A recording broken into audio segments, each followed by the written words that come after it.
Every week, over 6,600 people vacation aboard the world's largest cruise ship. And all those people need to eat 3, 4, 8 times a day.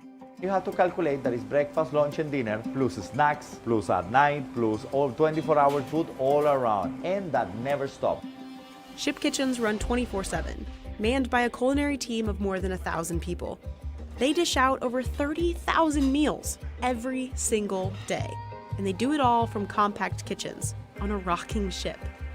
So how does all this food make it to the plate? We'll start on the loading dock on a Saturday.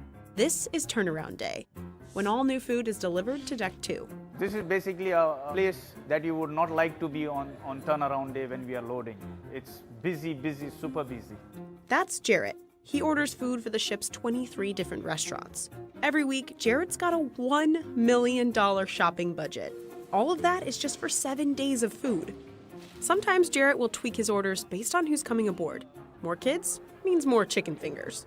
That's how the operation runs. So we monitor it on a daily basis, what has been used, what has not been used, and then we adjust our orders accordingly. But by and large, being in Miami, having the same number of people, it's almost the same every cruise.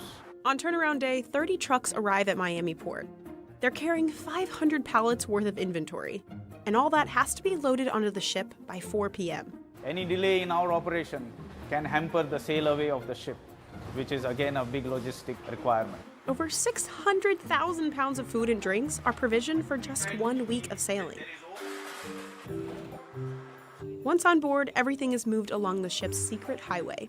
This is I-95, and it runs the entire length of the ship, on Deck 2. We separate all the stores to the different locations that they are supposed to go. We have about 20 different storerooms divided into freezers, fridges, walk-in fridges, and rice stores. Seafood, meat, vegetables, and fruit are all divided and stored in separate fridges. If you come towards the end of the cruise, this box will be almost empty with a few fruits that are needed for 2 more days, which we keep as backup stock.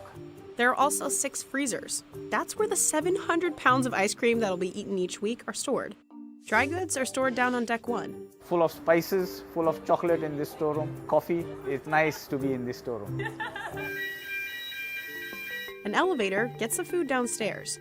Jarrett's team checks all of the food for quality control every day. If produce is ripening faster than expected, they try to work it into another meal. For example, overripe broccoli could go into broccoli cheddar soup instead of being tossed. Once inventory is stored, restaurants on upper decks put in food orders with Jarrett. Chefs will come downstairs, pick up their order, and cart it away to be cooked. That's where this guy comes in. Any food on board this beautiful ship, anything you eat it, is my responsibility. Wherever you have beautiful potato fry, it's mine. Rice is mine. Pate is mine. Pastry is mine. Salad, shrimp, wherever you eat it, it's my responsibility. Rijo's team of 280 chefs run the kitchens 24/7. Each chef works 10 to 12-hour days. Contracts typically last 4 months without a single day off.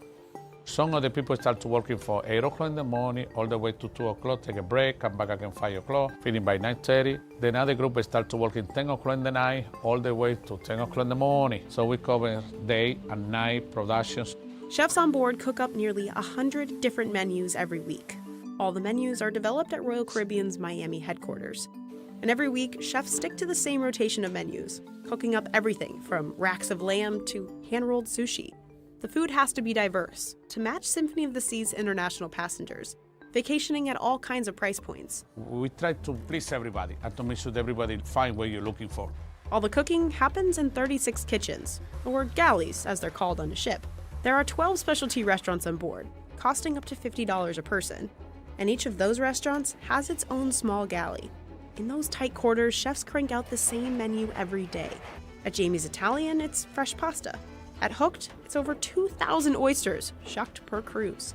But the largest amount of food is reserved for the main dining room, which spans 3 decks and serves up to 6,000 people a night.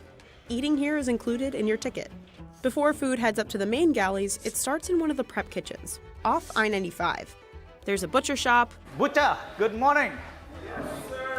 These are the gentlemen looking after all the meat cuts. The butcher goes through about 15,000 pounds of beef and 9,700 pounds of chicken each week. There's also a veggie cutting room and a fish thawing box. Lobster is the most popular dish in main dining. The ship goes through about 2,100 pounds of lobster tails every week. Finally, the food heads upstairs to the main galley. The ship's biggest kitchen is broken down by categories: desserts, bread, cold food, and hot food. In dessert, chefs whip up cakes, chocolates, and 100 different types of pastries. Over in the bread bakery, they make 40 different kinds of bread from all over the world, all from scratch. But the real hustle comes just before the dinner rush. 6,000 hungry passengers in the main dining room. Remember Rijo?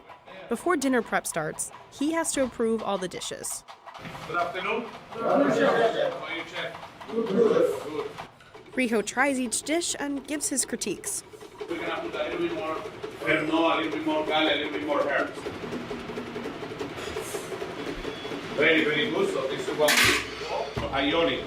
Aioli, we need to put a little bit more for today. Huh? You can see, chef, how we look. Huh? Take a note, don't forget. Huh? That's what we're talking about, right? Beautiful, beautiful. We don't have any challenge, so we're ready to go. Chef, thank you so much, and thank you so much, and look forward to have a beautiful night tonight. Thank you. Have a beautiful day. Bye-bye. Chefs take his notes and get cooking. Chefs can see a tally of each dish ordered up on screens. The system also keeps track of how much inventory is used. In the cold room, salads and appetizers like carpaccio come together. In the hot room, chefs dish out soups, sauces, sides, and mains. We have the two kinds of chefs. Chefs working here on the line, which is close to me, plating up, and chefs on the stove cooking. So everything we do is in batch cooking. So basically, we grill a steak there, we pass it over to the pass. The person on the pass is plating it up to the requested temperature. That means always that the guests are getting fresh food, and from an operational point, we don't have any overproduction. Finally, waiters deliver those dishes to hungry passengers out in main dining. Between the chefs, inventory crew, waiters, and dishwashers, it takes a team of 1,085 people to keep this massive operation going. Together, they cook nearly 11 million meals each year, and they're doing it all on a moving ship. The ship is rocking, then all the equipment is built to the ship rocking. Then in whatever moment, maybe the ship move, somebody don't put one brake in one trolley, and you see the trolley flying away. And happen. That's why all the cooks always be the attention with that. But if crew members are doing their job right, passengers won't even know any of it's happening. They'll just get back to eating their 8th meal of the day.